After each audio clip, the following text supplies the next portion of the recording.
Video yang ni ialah juga tentang liability semasa. Jadi video yang kedua tentang liability semasa. So video yang sebelum tu part 1 ialah tentang liability pasti. Liability yang sudah tahu tentang jumlah dia dan sudah tahu bila you kena bayar, bila wujud. Jadi ini pula video tentang liability dianggarkan atau dijangka. That mean you sudah pasti dia akan wujud tetapi jumlah dia belum diketahui. Okay, so but you can anggarkan berapakah liability itu. So kita panggil liability dianggar.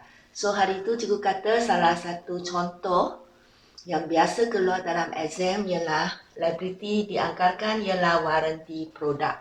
Okay, ataupun jaminan belum bayar. Kan cikgu kata kalau kita beli barangan elektrik, kita diberi warranty. Kalau rosak apa, anda boleh minta ganti. So that, jadi untuk pihak penjual ini merupakan liability dia, tanggungan dia yang dia perlu bayar. Okay.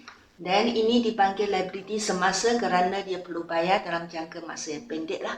Takkan hari ini pelanggan minta warranty, ada barang rosak, minta ganti, you kata next year baru bagi. Tak boleh. Jadi dia kena selesai dalam jangka masa pendek. That's why they call liability semasa.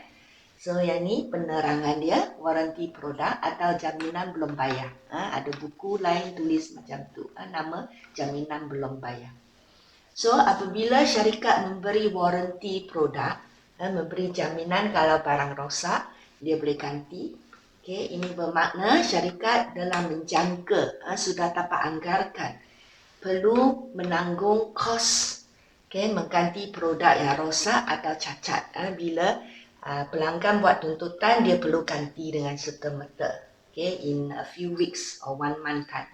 So, cuma aplikasi ni, tanggungjawab ini, dia sudah tahu, biar dia sudah bagi jaminan kan, so dia sudah tahu ini merupakan tanggungan dia.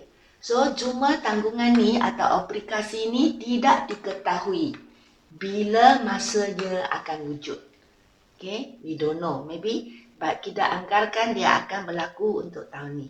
Okay, dan berapakah nilai dia yang anda perlu ganti. So, kerana dia sudah merupakan liability yang pasti, okay, yang boleh pasti akan berlaku, cuma jumlah dia tak tahu berapa.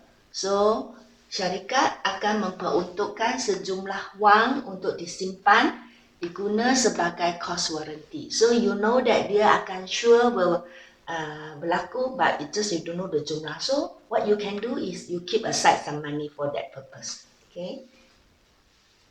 Okay, so bila kita merekod warranty ni, satu perkara yang sangat penting perhatian you have to know ialah cost warranty ini perlu direkod sebagai belanja jaminan atau belanja warranty. Walaupun dia belum berlaku, okay? Tetapi kita masih rekod dia sebagai belanja untuk tahun ni. Ni tengok, ini perlu direkod sebagai belanja jaminan dalam tempoh yang sama dengan tempoh di mana jualan produk itu berlaku. Okay. Walaupun dia belum wujud lagi liability ni, okay, but barang sudah dijual, so kita rekod dia sebagai belanja. Okay, tengok, walaupun cost warranty ini hanya wujud di masa depan, tetapi kerana aplikasi itu telah wujud, because you sudah bagi jaminan, so dia telah wujud apabila produk itu dijual. Once you sell your electric, okay, you will say, okay, you diberi jaminan beberapa bulan. You're given a warranty when you sell the electric. So, kita boleh anggap dia sebagai belanja. Then, kerana dia aplikasi itu wujud apabila produk dijual, dan satu sebab kerana amount warranty ni boleh dianggarkan. So, we can record sebagai belanja. Dua sebab sekali lagi cikgu ulang. Kenapa kita rekod sebagai belanja walaupun dia belum berlaku? Kerana tanggungjawab itu, aplikasi itu wujud apabila produk itu dijual. Satu sebab. Sebab yang kedua, kerana amount warranty ini boleh dianggarkan. Kita tahu roughly berapa yang perlu kita ganti.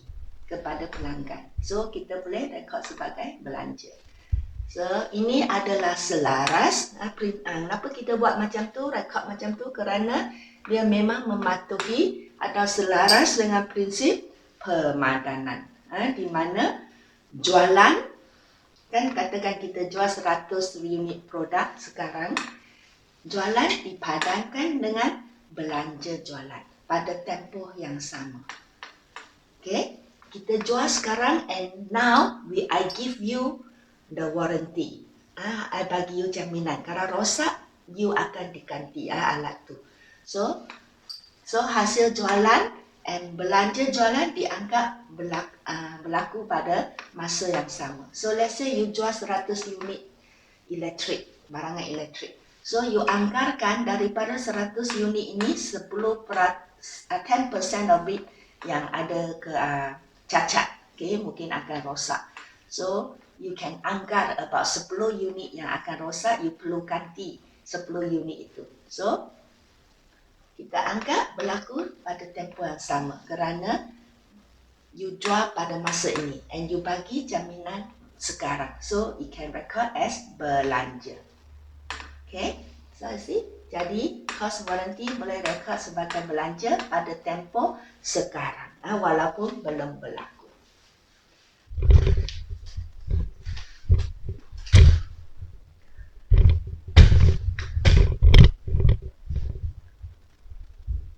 Okay, inilah supaya anda lebih faham, inilah contoh soalan dia. Katakan satu syarikat istana, dia menjual 100,000 produk dengan membeli jaminan warranty. Okay, katakan for the whole year through, dia sudah jual 100,000 produk dengan memberi jaminan warranty. Okay, so tiap-tiap tahun dia memang 100,000 produk yang telah dijual. So pada awal tahun, syarikat telah menganggarkan 5% daripada nilai jualan produk mungkin perlu diganti. Jadi tiap-tiap tahun, because warranty ni you memang bagi kepada pelanggan. So you sudah boleh anggarkan pada awal tahun. Okay, from berapa jualan yang saya jual untuk tahun ni, berapakah persen of it you perlu ganti yang baru. So let's say for this company, dia anggarkan 5% of the nilai jualan produk mungkin perlu diganti. Mungkin the customer will ask to ganti or minta baiki. So dapat anggar warranty ni, berapakah kerugian. So pada akhir tahun, dan pada akhir tahun kita tahulah berapakah tuntutan pelanggan kan. So for this soalan kata, pada akhir tahun jumlah sebenar yang dituntut oleh pelanggan kerana kerosakan produk ialah 3,000. So macam mana nak rekod keadaan ini? Okay, inilah contoh catatan jurnal. So kita rekod pada awal tahun warranty. Okay, anggarkan berapa belanja jaminan yang kita perlu bayar.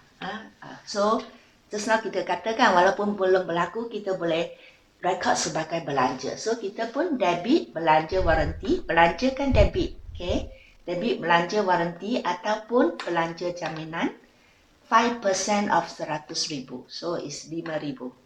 So ini ialah belanja.